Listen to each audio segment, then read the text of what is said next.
Hello and welcome to the Wake Up Call podcast.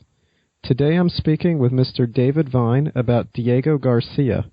Mr. Vine is Associate Professor of Anthropology at American University in Washington, D.C., and is a regular contributor to TomDispatch.com. He is the author of Island of Shame, The Secret History of the U.S. Military Base on Diego Garcia, and of Base Nation, How U.S. Military Bases Abroad Harm America and the World. You can follow his work at basenation.us and at davidvine.net. To learn more about Diego Garcia, check out letusreturnusa.org. For more information, see the show notes page for this episode at wakeupcallpodcast.com/Diego-Garcia. David, welcome back to the show. Oh, thanks so much, Adam. It's a pleasure. All right, well, thank you very much. It's a pleasure to have you with me. So this first question is going to be very basic, but I have a feeling that many listeners, whether they're in the U.S. or elsewhere, have never heard of Diego Garcia, have no idea what it is. They might think we're talking about a person. So what is Diego Garcia and where is Diego Garcia? That's right. It is incredibly obscure, unfortunately, to most people in the United States. It's an island in the middle of the Indian Ocean, about halfway between Africa and Indonesia and due south of India. And it came to my attention. I knew little about it. I had some vague recollection that during the first Gulf War against Iraq, the U.S. had a military base there. But about 15 years ago, I got a phone call from lawyers who were representing the indigenous people of Diego Garcia and the surrounding Chagos Archipelago.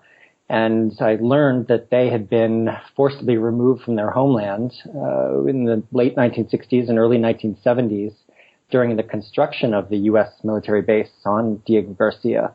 Britain controls the island and gave the United States access, and in exchange for a secret $14 million payment, got rid of the entire, what are known as the Chagossian people, deporting them 1,200 miles away. And my eyes were open to this when I got that first phone call, and I've been studying the issue and working with the exiled Chagossians ever since. Right. So obviously, before the base was established, the Chagossian people were living there.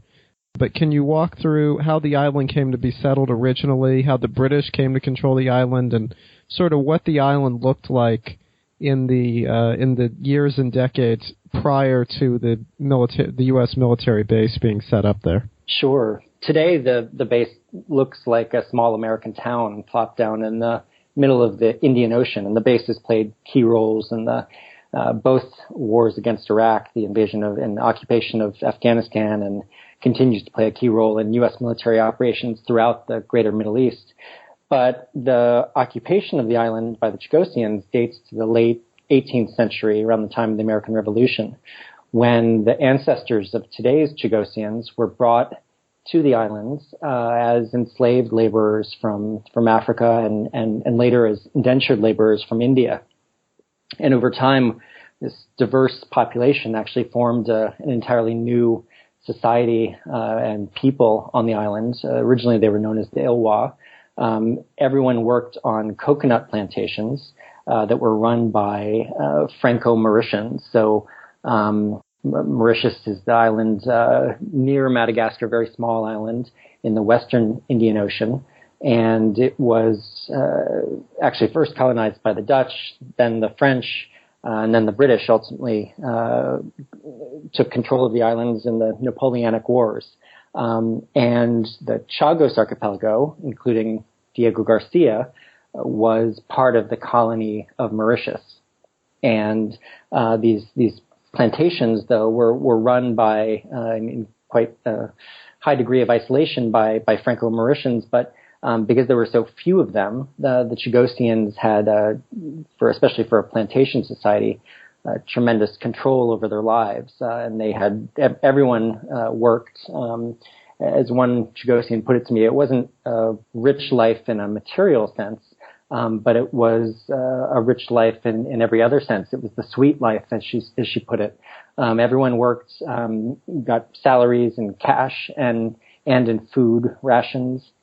There was basic health care, education for young people. and a range of other employment benefits. So they basically struck a pretty good deal, again, for a plantation society. And this is what existed up until the 1950s and 1960s, when people in the U.S. military began looking at Diego Garcia as a site for a base.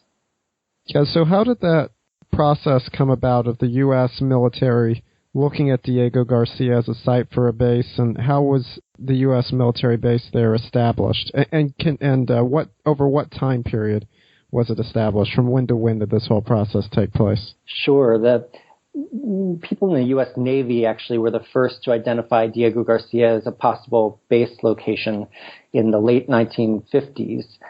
At the time, the decolonization process was unfolding, and as British and French and other Western colonies were granted their independence, the United States was concerned that it was going to lose access to a large number of military bases in those soon-to-be former colonies. The United States built an unprecedented collection of overseas bases during World War II and maintained it after World War II throughout the Cold War. And to this day, we still have around 800 overseas bases. But in the late 1950s, the planners in the U.S. Navy and elsewhere in the U.S. government were concerned that the United States would lose access to many of these bases as a result of the decolonization process. So they began looking for alternatives. And Diego Garcia was identified by Navy planners as an ideal location for a base. It is quite isolated. It's 1,000 miles from the southern tip of India. But it is central in the Indian Ocean, which makes it relatively close to a large swath of the globe, everywhere from southern Africa to the Middle East to South Asia and Southeast Asia. So they saw it as a key location for a future base. And they approached British officials about building a base there in 1960 and began a series of secret negotiations between U.S. and British officials in the 1960s. President Kennedy actually was the first to approve the plan for a base there, although it was after his death in 1964 that the U.S. officials importantly insisted to their British counterparts that if they were going to get access to Diego Garcia and to build a base there, that they get access on the condition that all the local inhabitants be removed. And British officials agreed, again, with the help of a secret $14 million transfer of funds that was hidden from Parliament and the U.S. Congress because it was a debt that the British military owed to the U.S. military that the U.S. military simply wiped out with the help of the signature of Secretary of Defense Robert McNamara. And the two governments signed a deal confirming all this in 1966, essentially a lease for the base. And by the end of the 1960s, the U.S. officials insisted to their British counterparts that they begin the depopulation process, as they sometimes referred to it, deporting the Chagossians. And for some Chagossians who were in Mauritius for vacations or healthcare they couldn't find in the Chagos Archipelago, those Chagossians were simply prevented from returning. They were marooned in Mauritius. They were told their islands had been sold and they could never go back to their homeland. And the Navy then begins construction on the base in 1971. And at that point, the highest ranking official in the U.S. Navy, whose name was Admiral Elmo Zumwalt, gave the final deportation order. And it was exactly 3 words. He said, "Absolutely must go." I was able to find the really chilling memo in the U.S. Navy archives. And following that order, the Chagossians were rounded up and put on overcrowded cargo ships by British agents with the help of U.S. Navy personnel and deported in Mauritius and the Seychelles. The Seychelles also in the Western Indian Ocean, still a British colony at that point. And they were simply dumped on the docks and left without resettlement assistance, left with no housing, no work, and forced to leave their homeland, their physical homes, their jobs, their communities behind. By 1973, the deportation process had been completed and the Chagossians were all in exile. And the absolutely must go phrasing, even though it's just 3 words, it really shows just how brutal and tragic that whole process was. What did the American and British governments have to say about this at the time? How did they defend this sort of activity? What reasons did they have for exiling and deporting an entire people off of their native lands?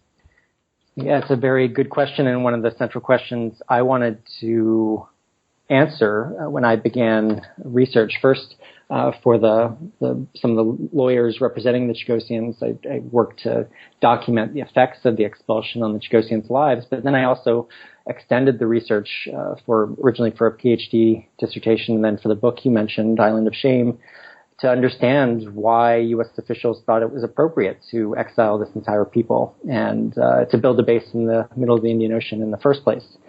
And you're right, the treatment was brutal. Around the time that absolutely must go order was issued, one of the first steps in the deportation was that again, British agents, with the help of U.S. Navy personnel, rounded up all the Chagossians' pet dogs and put them in sealed cargo sheds and then proceeded to gas them with exhaust from U.S. Navy jeeps and then burned the carcasses of the dead dogs in front of the Chagossians. And one of their lawyers has pointed out this sent a very strong message to the Chagossians about what might happen if they resisted their deportation. So just one example, but basically U.S. and British officials didn't justify it, and the whole deal was, and negotiation process was conducted in secret because they knew they would be criticized at the UN, by the Soviet Union, by the press, by locals in Britain and the United States. So they carried it out in secret. There were some officials who raised questions about it, but for the most part, everyone went along. There was a British official who referred to the Chagossians as Tarzans and Man Fridays, a reference to Robinson Crusoe, a racist reference to Robinson Crusoe, I should say. And that is reflective of the way that Chagossians were thought about it. There's a CIA assessment that I turned up also in my research that estimated the population size of Diego Garcia as NEGL, which stands for negligible, which is, I think, again, reflective of how U.S. officials and British officials thought about the Chagossians and their lives. They simply were not important. The supposed need for this base and creation of a base trumped any human rights or considerations for the Chagossians. And U.S. officials, again, insisted that the Chagossians be removed, despite the fact that there are civilian populations living next to U.S. bases overseas around the world. Even Guantanamo Bay, the supposed enemy, lives on the other side of the fence line. And there were actually some British officials who asked the U.S. government to allow Chagossians to stay there and work on the base, but U.S. officials insisted that all the Chagossians be removed. And it was only in 1975, actually, that the U.S. government had to answer to anyone. It was in 1975, 2 years after the last deportation, that the Washington Post broke the story in the Western press, and that led to a single day of congressional hearings in which members of Congress asked then the Ford administration about what had happened to the Chagossians and the nature of the deal with Great Britain. And after that, it was all largely forgotten. Congress basically turned its back on the Chagossians. The U.S. government certainly turned its back on the Chagossians. Although I should say importantly that Chagossians since the beginning have resisted their expulsion and have struggled to win the right to return to their homeland and to get some proper compensation. They won very small amounts of compensation in the late 1970s and early 1980s from Britain, but it totaled about $6,000 per person, and not all the Chagossians received it, so it really improved their lives only marginally. But they've continued to struggle in the courts and outside the courts. And that's, again, how I got brought into the story because of some of their court victories actually in Britain, and then attempts to lodge a case in the United States as well. So is there any precedent for this sort of thing, and have we seen anything comparable since with an entire people being removed from a land like this, from their native lands? There is, of course, sadly, precedent, and again, that was one of the things I investigated as part of my research and was able to document around 20 cases in which local peoples have been displaced from their lands as part of the creation or expansion of U.S. military facilities overseas. And that's just dating to the late 19th century. If we look, of course, at the entirety of the 19th century and the late 18th century, of course, the U.S. Army played a key role in the displacement and dispossession of Native American peoples across North America. Millions losing their lands and their lives. In the 20th century, there are a number of other cases, as I mentioned. Some are relatively well known.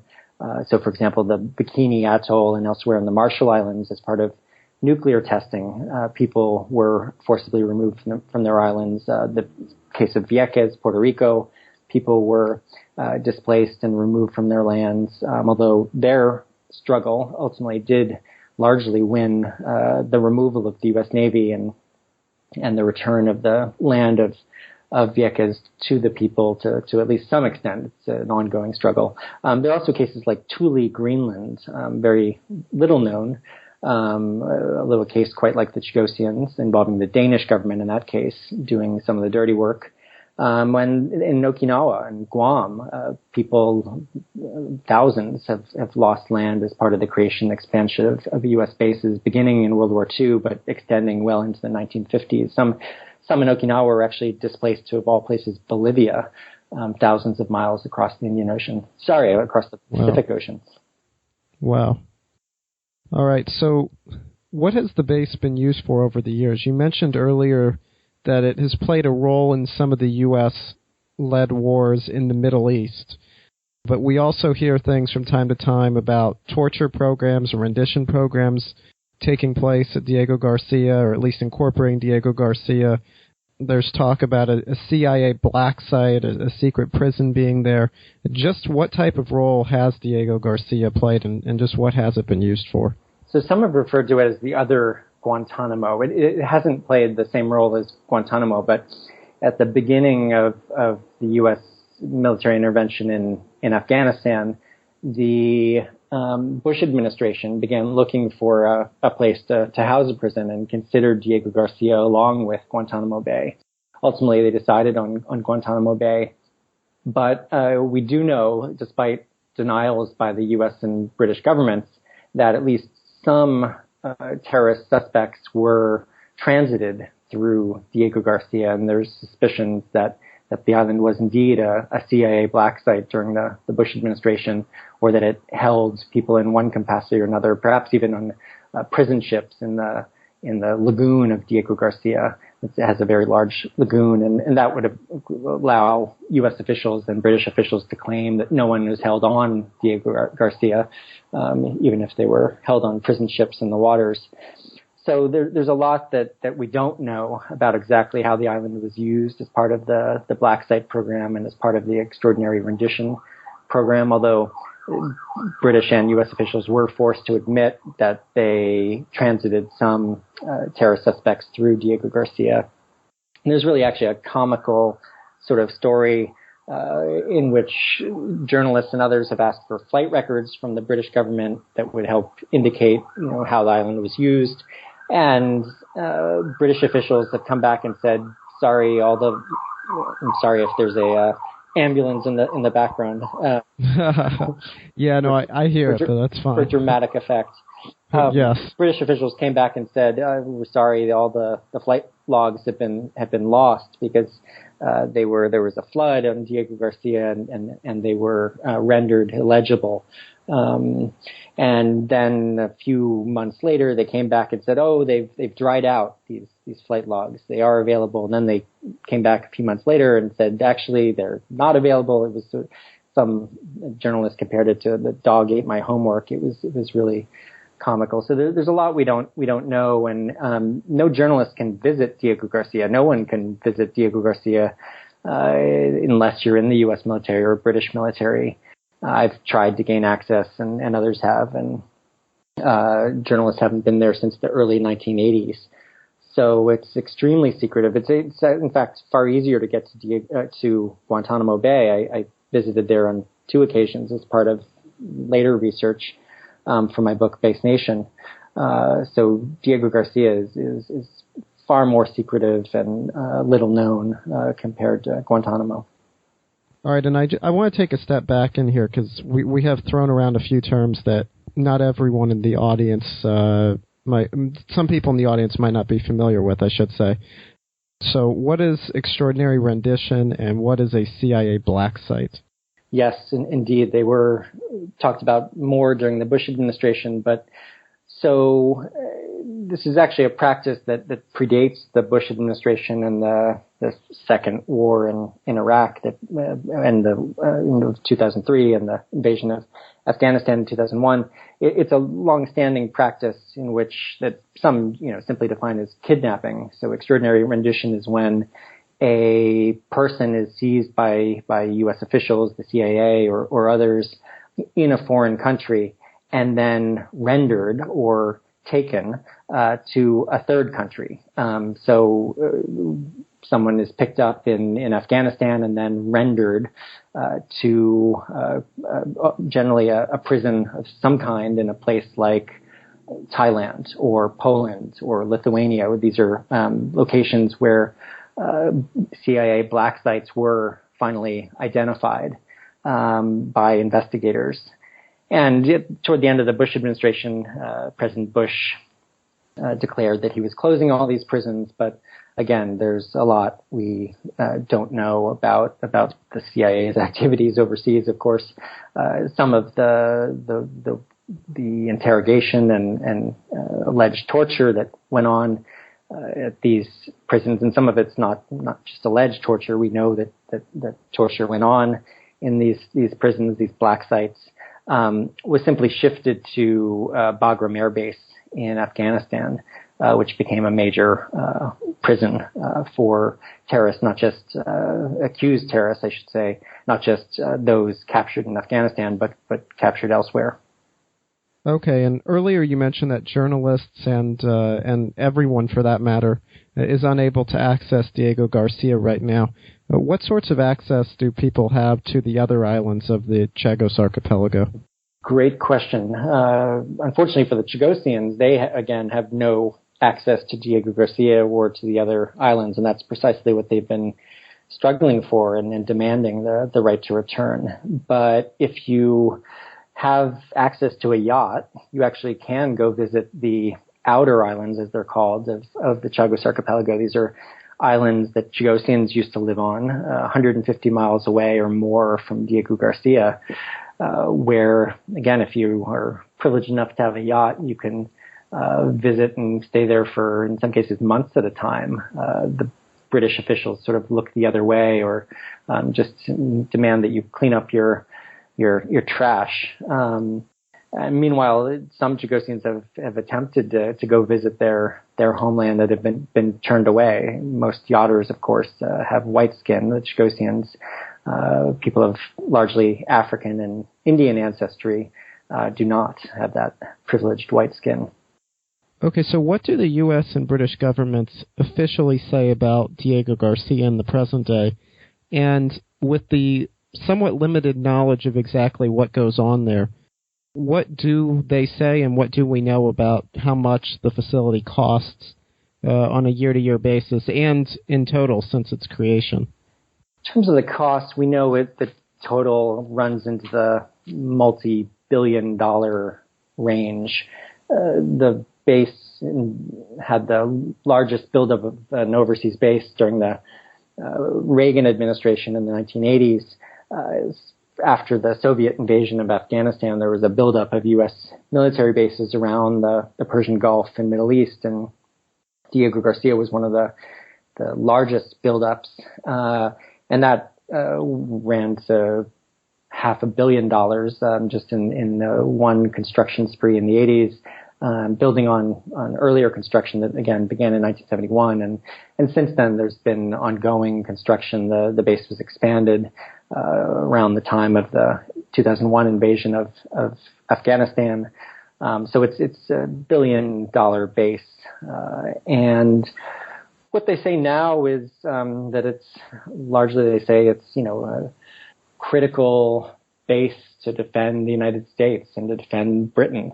How exactly a base thousands of miles from U.S. borders in the middle of the Indian Ocean defends the United States or its citizens, or defends Britain or its citizens is rarely explained.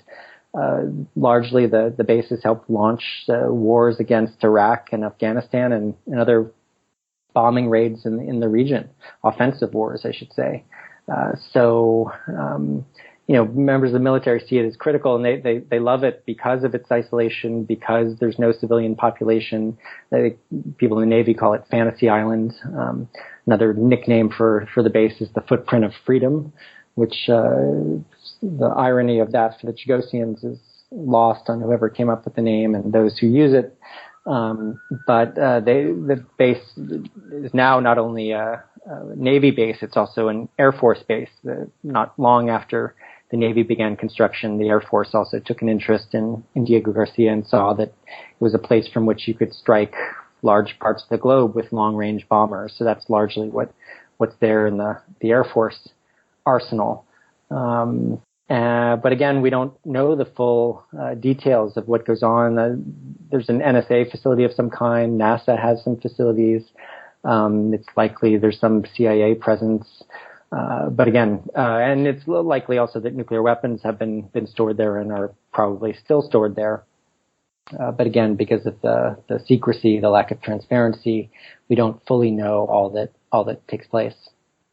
Well, and to your point about the claim that this base somehow helps defend the U.S. or defend the United Kingdom, that sort of claim seems to just be taken for granted when it comes to all U.S. military bases abroad, and unfortunately, political debates and the mainstream media fail to portray that and consider the fact that these bases, not just Diego Garcia, but all these bases, might serve another purpose, and that it's questionable how bases so far from the U.S. mainland would serve the purpose of defending the U.S. Yeah, that's right. It's an assumption that goes back to the World War II and the early days of the Cold War, where the U.S. maintained and built up a huge collection, unprecedented in human history, a collection of bases to surround the Soviet Union.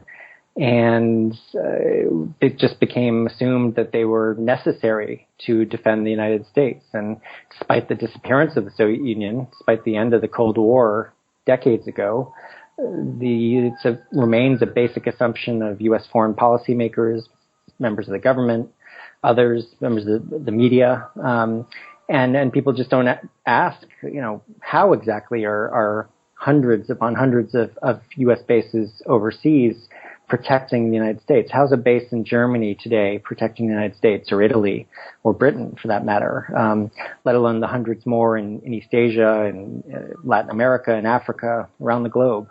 And I think more people should stop to ask, well, how is a base overseas protecting the United States? And what evidence is there to suggest that these bases are protecting the United States? These are some of the questions I ask in my book, Base Nation. My call is not for the immediate closure of every base overseas. And it is important to point out in passing that the Chagossians are not calling for the closure of the base on Diego Garcia. They just want to get back to their homeland. That's their goal. And some of them, they've been living in poverty for the most part since they were exiled. Many of them would love to work on the base. Their jobs there would be far better than the unemployment so many of them are facing today.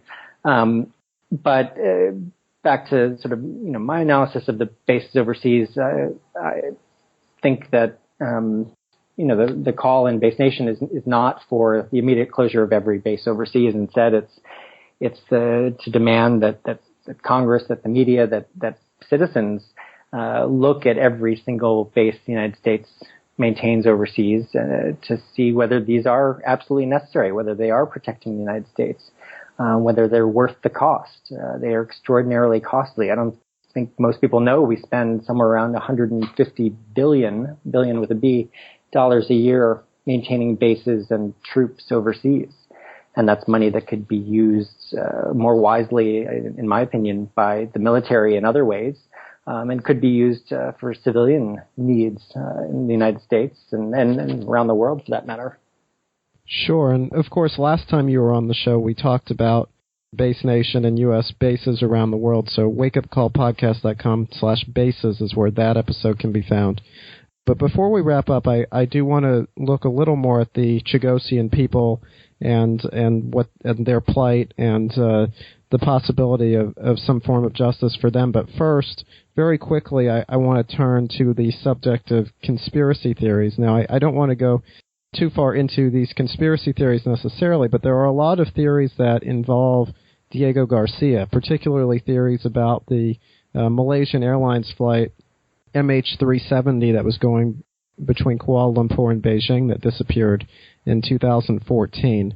So what is it about Diego Garcia and what goes on there that lends itself to having a place in these conspiracy theories, and what do you know about the MH370 claims? Is there any legitimacy to any of those claims? I don't want to go too far down the conspiracy theory rabbit hole, but since that theory has been promoted time and time again in the last 2 years or so, I do want to at least touch on it here. So one of my professors in graduate school, Leith Mullings, who's a great medical anthropologist in New York, had a great line where she said, conspiracy theorists have given conspiracies a bad name because sometimes there are conspiracies, real conspiracies. And actually the story of Diego Garcia is one of those cases. We have, documented in the book, and it's been well documented in court cases and elsewhere, that Britain and the United States conspired to remove the Chagossians from their homeland during the construction of the base on Diego Garcia. When it comes to the Malaysian airliner, there is, I've seen no evidence, no hard evidence that Diego Garcia played any role in the disappearance of the plane.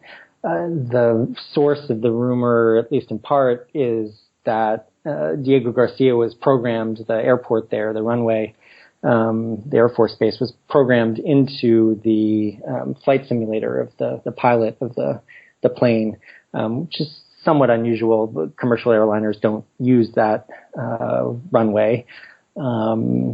And I think just because it, like other secret military facilities, like Area 51, has given birth to lots of conspiracy theories, because so little is known about Diego Garcia, it was sort of a perfect incitement for conspiracy theories. But to get back to what I do think is the more important question, that of the Chagossians, they, again, have been struggling for decades now to get back to their homeland and to win some proper compensation, reparations for what they've suffered, for having their homeland taken from them, for all they've suffered in exile. And they've actually won some amazing court victories in Britain, 3 times defeating the British government in the High Court in London. Unfortunately, the British government appealed those cases on every occasion and first defeated the Chagossians by a 3-2 margin in the highest court in the UK, the House of Lords, back in 2008.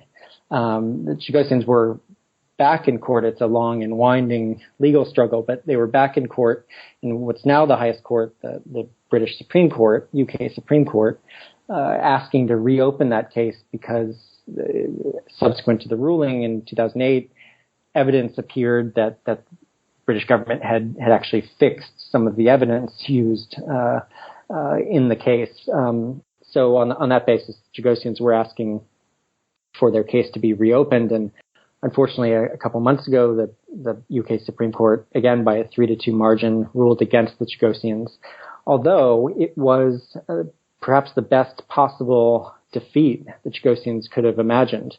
Basically, the court said to reopen the case wouldn't make any sense. So basically, they were defeated on technical grounds, but then the court said that we have studies showing that the Chagossians can return to their islands, that there's nothing stopping them, and demanded the British government come to some decision about whether they will be allowed to go back, as they've been demanding, again, for decades.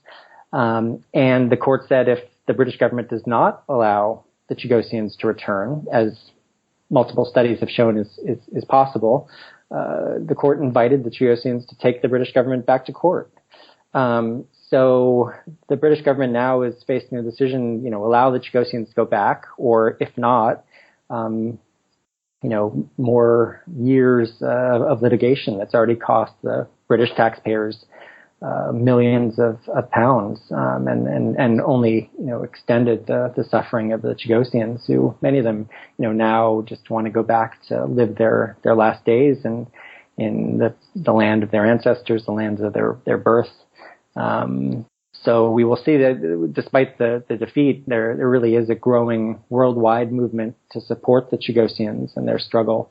And that's why you mentioned the website LetUsReturnUSA.org, LetUsReturnUSA.org. That's the website for a U.S. support group. There's also a UK Chagos Support Association. And there's support in Mauritius, in South Africa, and other parts of Europe. So there are people really around the world rallying to support the Chagossians, who are very small people. There are now, including descendants, around 7,000 to 10,000 Chagossians, and they're taking on the two superpowers of the United States and Britain. So very much need the support of outsiders. But in many ways, it looks like they may be closer to returning than they've ever been. So it's an exciting moment for the Chagossian struggle. No, it is, and it's obviously a horrific tragedy what the Chagossian people have been through, being removed from their native lands the way they were removed, and then having to suffer in abject poverty, and having to deal with all sorts of diseases that they had not come into contact with on their native lands, being forced into Mauritius and Seychelles, being unable to receive compensation or at least a significant amount of compensation, and having many attempts at suing but largely being unsuccessful. It's a very, very sad situation. But there's one more topic I want to ask you about before we wrap up here, and that's this marine protected area that the British government established in 2010 in the Chagos Archipelago. What exactly was the deal with that, and what did WikiLeaks help us learn about the real motives behind the establishment of that area? Yeah, marine protected areas are increasingly popular among governments around the world. Ostensibly, and in some ways, they are designed to protect environments of various kinds. In this case, the marine environments. And when the British government established one, it was the largest marine protected area in the world. The George W. Bush administration established something similar around the Mariana Islands, Guam, and the other Mariana Islands, and around Hawaii toward the end of the Bush administration. When the British government announced it was considering the creation of a marine protected area around the Chagos Archipelago and Diego Garcia, Chagossians were suspicious that this was a way to further prevent them from ever returning, because this one was going to be a so-called no-take marine protected area, meaning there could be no wide-scale fishing or industrial activities. It would make resettlement and the reconstruction of the Chagossian society much more difficult, living there much more difficult. Well, with the exception, of course, of the base. The marine protected area had this very large exception for a massive U.S. military base that has a long track record of damaging the environment. So that irony, just another in a series of ironies, but WikiLeaks showed that contrary to British claims that they were just doing this to protect the environment, it showed a meeting between U.S. and British officials in which both governments decided that creation of a marine protected area would be the best way to ensure that Chagossians could never go back, regardless of what the courts found. It's there in black and white. And on the basis of that WikiLeaks claim, of the WikiLeaks cable, the Chagossians went back to court to challenge the creation of the marine protected area. And that case is going to be heard by the UK Supreme Court in coming months. And there's actually parallel litigation in which the Mauritian government has challenged the creation of the marine protected area. Mauritius, basically since its independence in 1968, has claimed sovereignty over the Chagos Archipelago and Diego Garcia. The islands were chopped off of colonial Mauritius during the decolonization process, which was explicitly in violation of UN's rules on decolonization that said you couldn't chop up colonies when you were granting them independence. So Mauritius has been claiming sovereignty for years and then challenged the creation of the marine protected area. A UN court found in its favor last year, and they've just announced, the Mauritian government has just announced that it's going to take Britain to the International Court of Justice in The Hague in September, or lodge a case there in September about sovereignty over the archipelago. So it's likely to become bigger and bigger news, which hopefully will work in the Chagossians' favor. This year also marks the 50th anniversary of the signing of the U.S.-British agreement for Diego Garcia. So it's also an opportunity when the two governments could make this right, where they could bring justice to the Chagossians and in a renegotiated agreement allow the Chagossians to return and assist them with resettling their islands and provide some proper measure of compensation to improve their lives and make up for the injustice that has been committed against the people. Well, thank you very much for joining me today to explore this sadly basically unknown issue and overlooked issue. So thank you. Because of how many layers there are to this story, I want to make sure that we covered all the bases. So is there anything you'd like to add about Diego Garcia, about the Chagossian people, about their struggle, and any resources you would like to recommend that you haven't recommended so far that people should look at, either to help in the fight for justice for the Chagossian people, or if they're just interested in learning more about what's going on and what has been going on with this entire situation?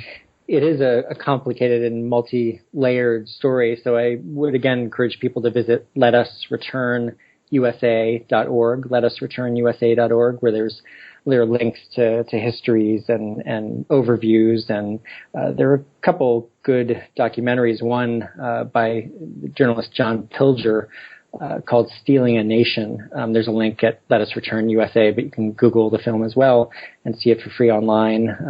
"Stealing a Nation." There's also a more recent, quite good documentary called "Camp Justice." That you can find on iTunes and Amazon. And again, there are links there to that at letusreturnusa.org, put out by Pivot TV, and provide something of an update to the Stealing a Nation story. But I really do encourage people to learn more and get involved in the Chagossian struggle, because again, they very much need the support of people around the world if they are going to find some justice finally. Sure. And what are the best ways to follow your work? Again, my website, davidvine.net, is a good place to find articles and links to other information about the Chagossians, about Diego Garcia, about military bases, and then the website for Base Nation, basenation.us, has more information, articles I've written, as well as more information about U.S. military bases and other foreign bases and anti-base movements. It has a series of maps available for people So a whole set of resources that hopefully people find helpful. But I really appreciate the chance to talk again. It's been a pleasure. Yeah, thank you very much for joining me, and I want to remind everybody to go to wakeupcallpodcast.com/Diego-Garcia, which is the show notes page for this episode, and we'll link to letusreturnusa.org and basenation.us, davidvine.net, the John Pilger documentary, Stealing a Nation, along with the last time you were on the show when we discussed U.S. bases and military operations around the world, and abroad in particular. So wakeupcallpodcast.com/Diego-Garcia is the place to go for resources related to this episode, and I want to encourage everybody to subscribe to the show on iTunes or Stitcher or the podcatcher of your preference, and to sign up for our email list, which is available on our website. Both of those ways are great ways to stay up to date on what's happening with the show and to make sure that you never miss an episode. And David, thank you very much for being so generous with your time today and for joining me to discuss this Diego Garcia issue that has so many layers to it and has been such a tragedy for way too long. And hopefully there will be some positive developments in this area that we will be able to discuss in the near future. I very much hope so, and thank you again for having me on and casting some light on the story. All right, well, thank you very much. Sure. Thanks, Adam. Thank you for listening to this episode of the Wake Up Call podcast. If you would like to listen to more episodes, please subscribe, rate, and review the show on iTunes, or subscribe on Stitcher, and check out our website at wakeupcallpodcast.com. There you will find show notes pages and comment sections dedicated to the show. You can also email us at contact@wakeupcallpodcast.com if you're interested in being interviewed for the show or have any other suggestions. Thank you.